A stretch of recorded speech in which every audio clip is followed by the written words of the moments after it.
Selamat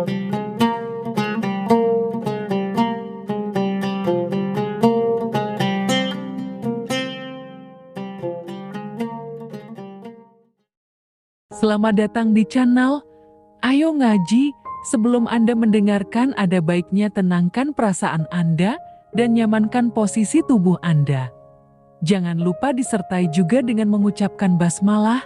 Selamat mendengarkan. Assalamualaikum warahmatullahi wabarakatuh. Bismillah, tawakkaltu 'ala Allah, la haula wala quwwata illa billah. Kita lanjutkan halaman 802 fi Dhilalil Quran karangan Said Qutb, alinea terakhir halaman 808. Bismillahirrahmanirrahim. Wa min ahlil kitabi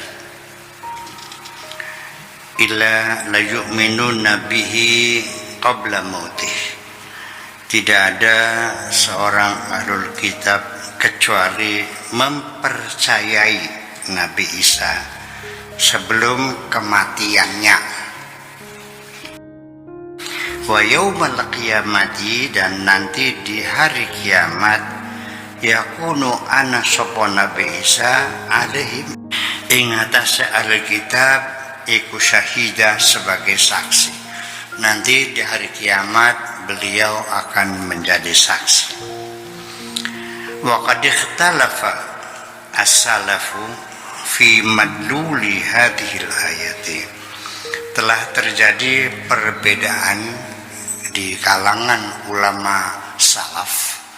Ulama dulu namanya ulama salaf, ulama sekarang namanya ulama khalaf. Jadi ulama dulu, ulama sekarang.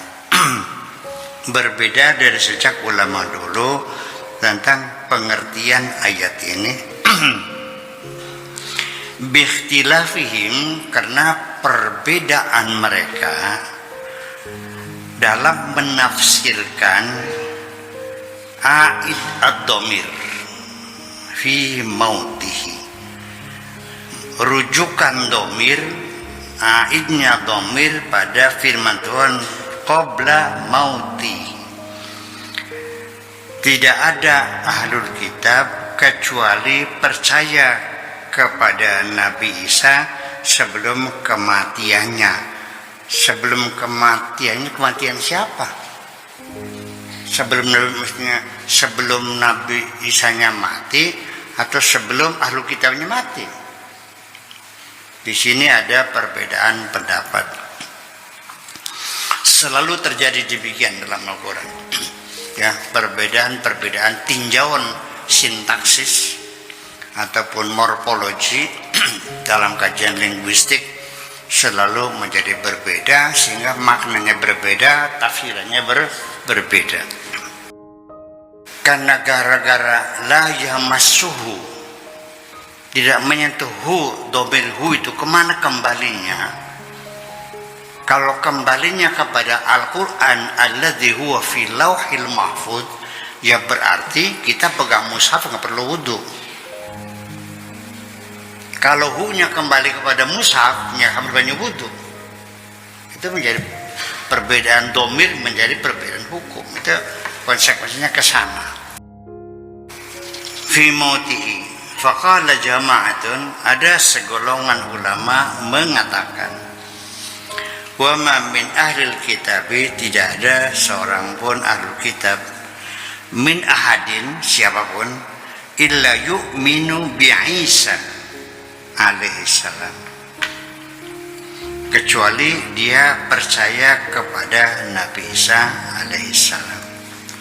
Qabla mautihi ai Isa, sebelum matinya Nabi Isa. Artinya sebelum Nabi, menjelang Nabi Isa meninggal, mereka itu percaya. Jadi sebelum matinya Nabi Isa. Tapi ada sebagian sebelum matinya orang Nasrani, orang Nasrani, orang Yahudi, sebelum mati mereka percaya. Jadi mautih itu mati siapa? Mati orang Yahudinya apa mati Nabi Isa-nya? Sebelum kematiannya, nyanya kemana larinya? Dari situ juga perbedaan pandangan. Aisyah wa dzalika 'alal qauli binuzulihi, yaitu berdasarkan pendapat tentang turunnya Nabi Isa qabla sa'ah, sebelum saatnya itu. Wa qala jama'atun, dan sekelompok lagi mengatakan wa ma min ahlil kitabi min ahadin, tidak ada seorang pun dari ahlul kitab illa yu'minu bi Isa qabla mautihi, percaya kepada Isa sebelum matinya Nabi Isa. Jadi mereka telah meyakini Nabi Isa sebagai Nabi sebelum Nabi Isa meninggal. Yang pertama, sebelum matinya, sebelumnya orang itu mati, mereka percaya Nabi Isa percaya itu mati. Paham nggak? Kembali pada kematiannya, domirnya itu kemana larinya? Pada Nabi Isa apa kepada orang? Nah itu bedanya. Oke. Mautul kitab, matinya ahlul kitab tadi. Wadzalika alal qauli, berdasarkan pendapat bi annal mayyita wa fi sakaratil mauti, bahwa orang yang mati itu dalam keadaan sakaratil maut, yatabayyunu lahul haq, baru dia mengerti kebenaran, ya, haitsu la yanfa'uhu an ya'lam, tetapi tidak ada manfaatnya. Kalau yang mati itu adalah ahlul kitabnya, berarti sebelum dia mati dia percaya lagi sakaratul maut, kayak Fir'aun sudah tenggelam, ya, sudah tinggal matinya saja. Qala amanna bi rabbi Musa wa Harun, aku percaya, itu sudah nggak ada gunanya. Jadi ini lagi menjelaskan bahwa pertobatan, pengakuan pada detik-detik terakhir itu sudah tidak ada manfaatnya. Sebelum lanjut mendengarkan, kami sangat berterima kasih bila mana Anda ikut serta mendukung channel kami dengan cara like, komen, dan subscribe. Terima kasih dan selamat mendengarkan kembali. Seseorang berhenti bertobat melacur, baru ada artinya ketika dia dalam keadaan segar bugar, sehat walafiat, masih laris, masih ayu, ya kan, sadar, bertobat, pulang ke Indramayu, ikut majelis salim lagi, pakai jilbab lagi, baik-baik lagi, itu yang bernilai.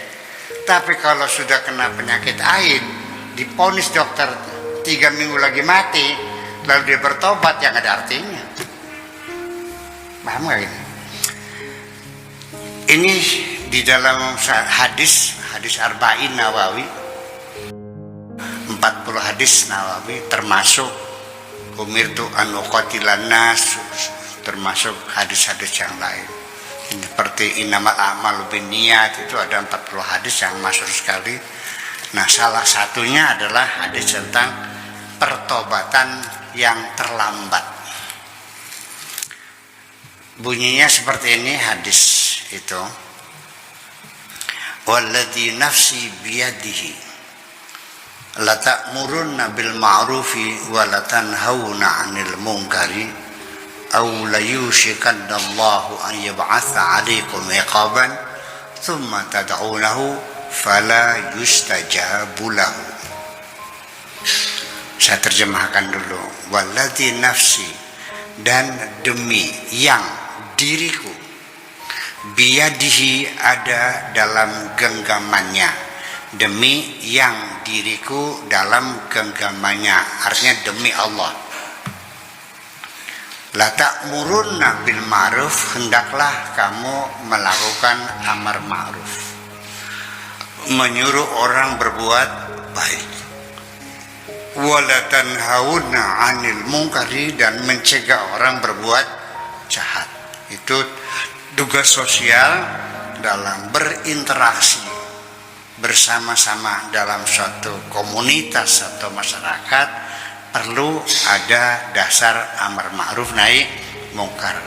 Kita saling menggalakkan, ya, saling mendorong masing-masing untuk saling berbuat kebaikan-kebaikan, dan kita bersama-sama mencegah jangan sampai kriminalitas merajalela demi keamanan dan stabilitas. Itu pesan Kanjeng Nabi. Aw la yushikannallahu an yab'atsa 'alaikum iqaban. Nanti suatu ketika kalau Allah sudah memutuskan akan menurunkan azab dan siksa kepada kamu dengan kekacauan-kekacauan, hilangnya keamanan, ketenangan, ketentraman, terjadi perang saudara, bunuh-membunuh, kacau balau. Kalau sudah begitu, summa tad'unahu, baru setelah itu kamu minta kepada Allah, minta dikembalikan keamanan kepadamu, fala yustajab lahu, enggak bakal dikabul doa kamu itu.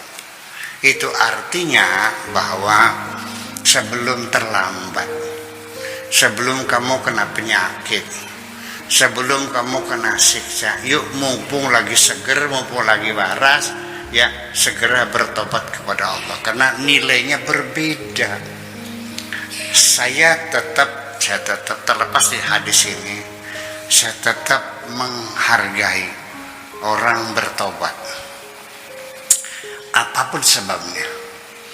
Apakah dia kembali ke kampung karena gara-gara sudah tua, sudah 65 tahun, sudah pelanggannya udah nggak ada, atau karena dia sudah kena penyakit, kembali lagi, ya saya menghargai. Itu juga bentuk pertobatan sekalipun secara terpaksa, ataupun pertobatan karena ada lelaki yang berbaik hati mau menikahinya, entah orang Korea, entah orang Taiwan, kan gitu. Kan berarti dibawa ke sana, alhamdulillah hidup baik-baik, udah masyarakat baru, teman baru, tempat baru, nggak ada yang kenal, udah baik-baik, udah insyaallah mudah-mudahan diterima. Tetapi yang lebih hebat lagi adalah masih ayu, masih gembleng, masih laris, masih ngantri, tiba-tiba tersadar bahwa ini adalah pekerjaan nggak benar, ini adalah kemaksiatan yang menimbulkan penderitaan. Bismillahirrahmanirrahim, dia pulang lagi ke Indramayu, kembali majelis taklim lagi, ngaji lagi, sembahyang lagi. Itu yang namanya taubatan nasuha. Kelas orang yang taubat karena kesadaran diri, bukan karena keterpaksaan, bukan karena tertangkap, karena digerebek. Ya kan gitu. Nah, itu namanya taubat nasuha. Kenapa nasuha? Dari kata nasihat. Nasuha itu wazannya fa'ulun lil mubalaghah. Artinya sering menasihati. Proses dari menasihati diri sendiri, perenungan-perenungan, memunculkan kesadaran kembali kepada jalan kebenaran. Itu yang disebut dengan taubatan nasuha. Adapun syarat kedua taubat nasuha adalah berjanji untuk tidak mengulangi. Saya kira orang yang sudah kena penyakit berjanjinya benar-benar tidak akan mengulangi. Udah pernah kena spilis?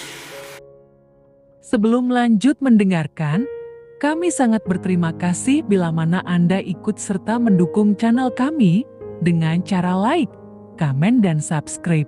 Terima kasih dan selamat mendengarkan kembali. Jadi artinya sekalian, ini kadang-kadang saya sedikit menyimpang dulu. Ini orang mengimani Nabi Isa menjelang kematiannya, yang ada artinya. Iya, lagi sekaratul maut, kayak Fir'aun, lagi tinggal matinya saja. Qala amanna bi rabbi Musa wa Harun. Aku percaya, udah ngerti dan nilainya. Pada proses nasihat, perenungan, dialog internal dengan diri kita, tentang apa yang kita lakukan dan pengakuan-pengakuan secara jujur akan dosa-dosa yang akan kita lakukan. Kemudian muncul rasa takut dengan hukuman siksaan di hari kemudian. Inni akhafu in asaitu rabbi adzaba yaumin azim. Aku takut barang nanti di akhirat itu disiksa. Tidak semulus itu. Tetap akan ada pihak-pihak lain yang menghambat kamu, menghalangi kamu, berdebat dengan kamu. Ya balik, tapi aja dinakian, sirah masih melarat. Engkau dingin. Kalau sudah punya sawah 4 hektar, sudah punya rumah, punya mobil, baru pulang. Sekarang mau orang jadi gombal lagi nantinya. Kan jadi bujang. Pembantu rumah tangga di kampung. Yang sebulan dikasih hanya 600.000 gajinya.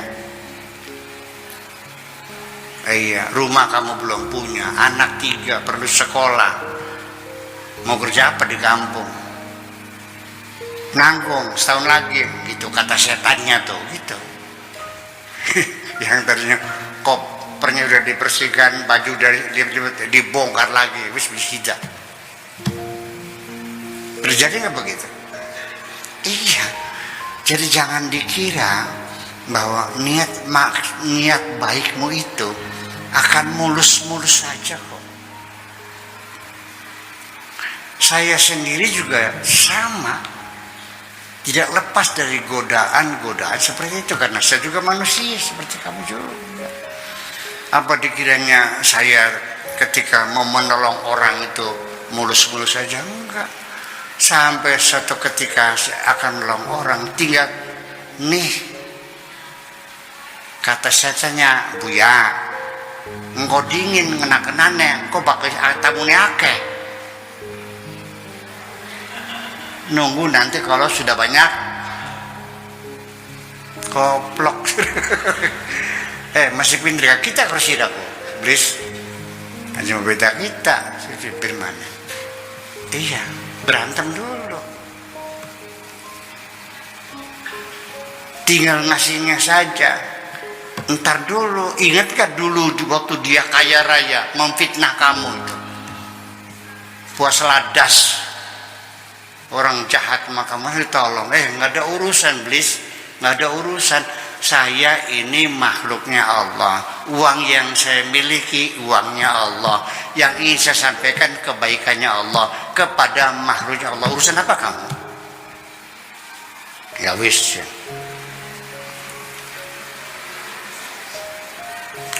bener. Udah kasih ya wis nganyang aja 2 juta 1 juta baik gak? Wong nyumbang malah boleh papat, masa 2 juta kan 4 kintal. Bayangkan, setiap hari saya begitu. Terjadi pergulatan-pergulatan semacam itu. Jadi tidak semudah itu. Ya, ini perlu kita. Ini kan tidak tertulis di kitabnya, nggak ada. Tapi sehari-hari kita mengalaminya. Iya, jadi artinya begini. Yuk kita sekarang meningkatkan kecerdasan kita. Bukan sekedar Anda bisa membaca kitab, bisa menasrib. Masa kafar yukafiru masare kufran. Maka kafar yukafiru masare takfiran. Maka dawar yudawiru dudu dawaran kan. Iya, nasrib beli jabeg ya. Apa mending baca kitab? Sekalipun engkau pintar baca kitab, saya belum tega menyebut Anda kiai, belum tega menyebut Anda intelektual. Baru saya bisa menyebut Anda intelektual ketika Anda sudah bisa membaca kehidupan itu. Nah, disitulah makanya kenapa kesadaran kita muncul pada detik-detik terakhir yang sudah tidak ada artinya.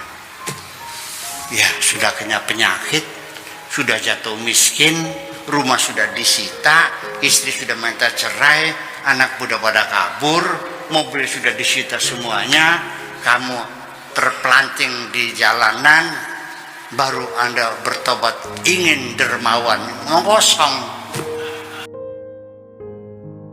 Anda telah mendengarkan hingga selesai.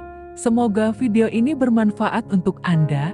Semoga kita selalu berusaha untuk bisa bertaubat kepada Tuhan dan selalu dalam ampunan Allah Azza wa Jalla. Terima kasih. Bagaimana caranya kira-kira selesai bulan puasa, semangat ibadah kita dua kali kita hati kita ini pada fase berapa nih? Kepedulian sosial terus